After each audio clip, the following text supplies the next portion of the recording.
So what are the implications of this recognized parallel between Hittite treaties and similar treaties of the second millennium BC and the biblical covenant, and particularly the structure of Deuteronomy? Well, if you accept these parallels as valid, then this is supportive of an early date for the book of Deuteronomy. Because this second millennium treaty pattern changes in the first millennium. It doesn't follow the Hittite structure. It also gives insight into the relationship between law and covenant. Again, in the parallel, Yahweh is like the great king, the suzerain, the covenant initiator. Israel would be then the subordinate, the vassal. And the way that stipulations of a treaty work is that stipulations of a treaty only come into effect after the treaty is ratified. So laws regulate a covenant, but they only come into effect after the covenant has been established. Indeed, Deuteronomy goes out of its way to emphasize that the covenant is by grace and not by law.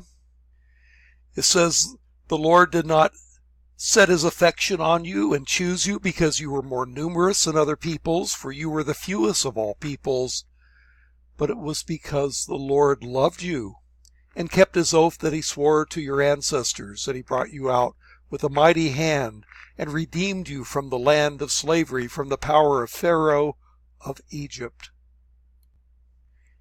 It wasn't because they were so great.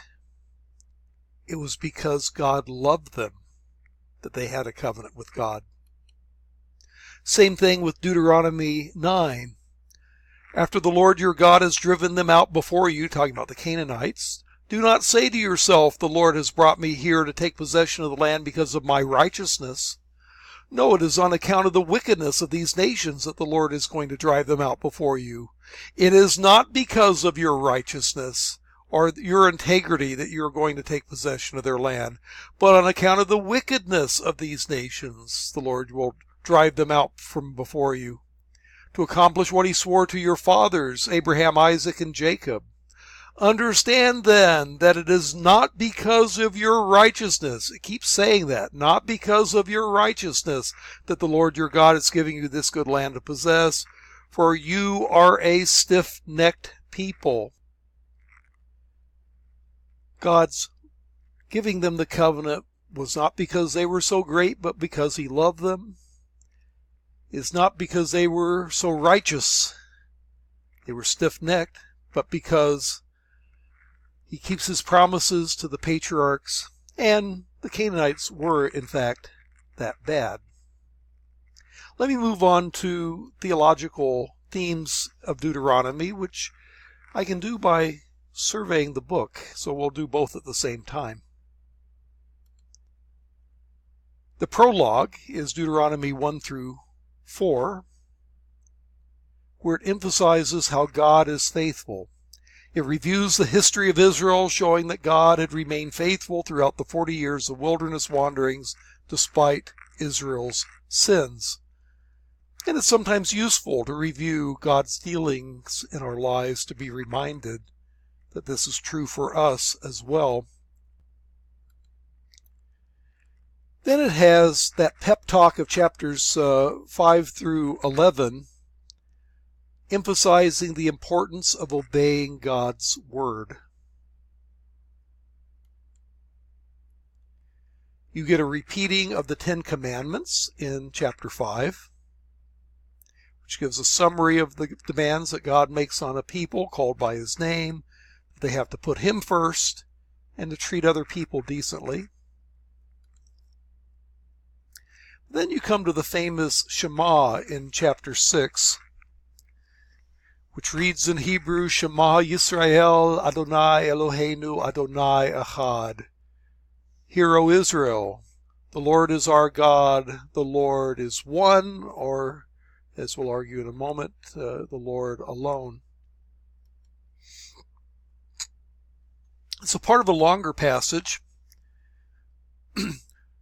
which begins, Hear, O Israel, the Lord our God, the Lord is one. Love the Lord your God with all your heart and with all your soul and with all your strength. And these commands that I give you today will be upon your heart. Impress them on your children. Talk about them when you sit at home and when you walk along the road and when you lie down and when you get up. Tie them as symbols on your hands and bind them on your foreheads and write them on the door frames of your houses and on your gates. Orthodox Jews will pray this prayer 3 times a day, the Shema. Orthodox Jews will also quote this passage, that the Lord is one, as a proof text against the Trinity. Do they in fact contradict? Well, there can be a oneness and complexity in that oneness. In Genesis 2:24, it says that a man shall leave his father and mother and cleave to his wife, and the two shall become one flesh. And so there can be diversity within a unity with the one flesh, just as there can be diversity within the triune God, even though he's only one God. But there's actually a better solution to this problem, and it has to do with accepting the reading in the margin that the NIV has. There it says that you could translate the verse, the Lord is our God, the Lord alone, as opposed to the Lord is our God, the Lord is one. And I believe this is the better translation of the verse. Why is it preferable? Well, it does fit the grammar. The word alone, the Hebrew word achad, does have alternative meanings of alone or only.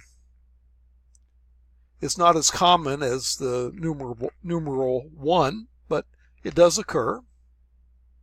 Indeed, the word alone is derived from all one, and the word only is derived from onely, so the word one and alone are etymologically connected. It also fits the historical and literary context better. In the 10 Commandments, which was repeated in chapter 5 and verse 7, it says, have no other gods besides me. And if you take the translation to be the Lord is our God, the Lord alone, well, then it would be a restatement of that first commandment. Moreover, it would be illogical to call a person one. If you said, Dr. Sprinkle, you are one, well, what else would I be? To say God is one would be a truism. It would be not meaningful. The Israelites didn't have a problem with believing that their God was, in some sense, multiple. Their problem was that they were tempted to believe in other gods.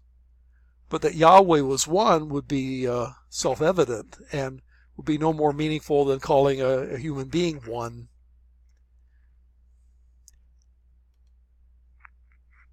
That's also the way it's interpreted in the New Testament. Mark 12:28 through 34 clarifies it. Teacher of the law comments on this command when Jesus says that this is one of the 2 great commandments. Well said, teacher, the man replied, you are right in saying that God is one and there is no other besides him. God is one and there is no other besides him. That's not 2 statements. That's explaining the first statement. God is one means there is no other besides him. And so it's really not about the triune nature of God. I might throw in that I learned this interpretation, ironically enough, when I was studying at Hebrew Union College, a Jewish seminary, in which Professor Brichto as he was talking about this text, said that, well, my Orthodox Jewish brethren will tell you that this is a proof text against the Trinity, but it has nothing to do with that one way or the other. So it's a statement of monotheism. It's not a denial of the Trinity. Christians do not believe in three gods. That's tritheism. That's a heresy. We believe in one God who reveals himself in three centers of consciousness that we call persons. Why is the Shema important? It emphasizes the need to teach and meditate on God's Word at all times and places and ways. Now, the language isn't necessarily literal, although they were taken that way by Jews who, write them on your forehead, it says. Well, they came up with phylacteries for that. Put them on your doorposts. Well, there's a little box called a mezuzah that they would put on the doorpost that would have the Shema in it and other texts. But I think it's probably speaking metaphorically, trying to say that do everything you can to keep God's Word before you. As we've said, there's grace in that law. It wasn't because Israel was so great, but because God loved them that he had that relationship with them. It wasn't because they were so good, they're stiff-necked people, that God is giving them the land.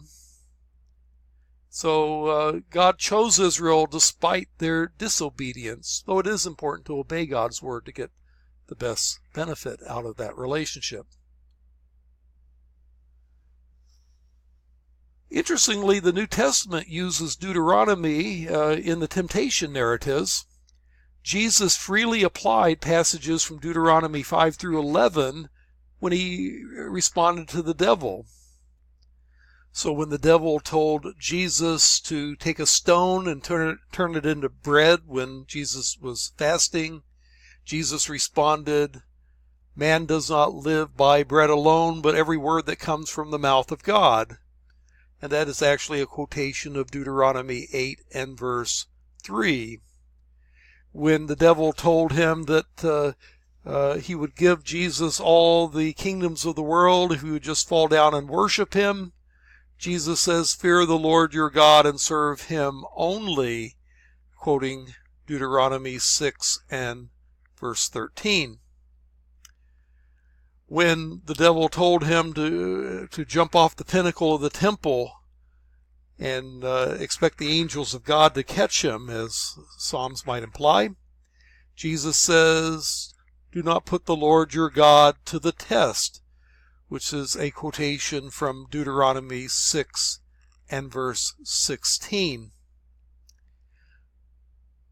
Gives some advice as to how to answer the devil. You do it in part by quoting Scripture, but the Scripture Jesus quotes are all from this part of Deuteronomy. We'll look at examples of God's law in the next video.